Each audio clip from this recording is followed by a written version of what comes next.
戏剧节目男配角奖入围的有地区级电视电影女主角奖入围的有。综艺节目的报名数是141件，今年降到好像129件。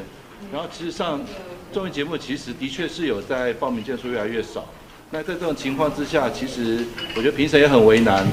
这或许也凸显了一个综艺节目现在的困窘的状况，因为网络节目、平台节目很多越做越好，越做越成功，然后有一些人才也被吸引走，然后甚至制作费在综艺节目上是越来越下滑的情况。其实或许借由这个提名，可以提醒很多的制作单位或电视台能够有机会得到更多的资源，然后做更好的综艺节目。那就是看每一年的对手跟每一年送件的节目内容其实有所不同。那我觉得这是每一年评审组成也都有各自不同。我也像比如说我自己曾经也是参赛者，也不是每一年都会入围啊。对，所以其实这个东西就是想开一点。我觉得得奖不得奖不能够抹煞每一个人的努力啦。说哦，包括像谁是被害者的徐伟宁啊，或者是天使微笑的林予晞，我觉得其实你们应该问我谁是不是遗珠啦，因为其实遗珠非常的多。我觉得今年戏剧真的是大爆发，所以其实不管男主、女主、男配、女配，其实都有非常多的遗珠。所以我们在讨论的过程中，整个全场我们也讨论了8、9个小时。玩很大吧，主持人没有入嘛，对不对？哦，他们真的很了不起。那个节目不是正常的逻辑。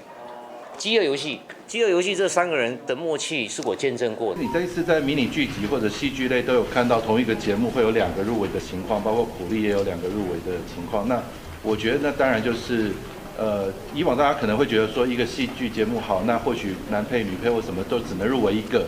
那我觉得这2年其实我们一直在打破一个迷思，只要你好，你在这里头都会被看到。我觉得这对在一个戏里头所谓的联合一起演出的这些配角们，大家都会更认真在做这个戏，不会因为我是配角或者我是第2配角什么这些事情就忘了他自己的付出的重要性。好，我要跟很多许太太说那个。我觉得许光汉真的是这一年大家看到一个很亮眼的星星，而且大家对他的未来也非常的期待。他在每一个作品都非常的好，那当然就是入围数会有限。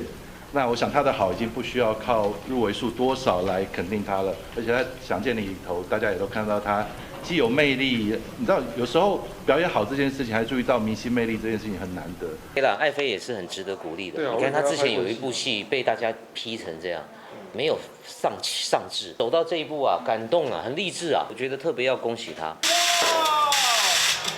好，金钟电视5颁奖典礼要在9月26号正式举行喽，待会要请大家接下来共襄盛举。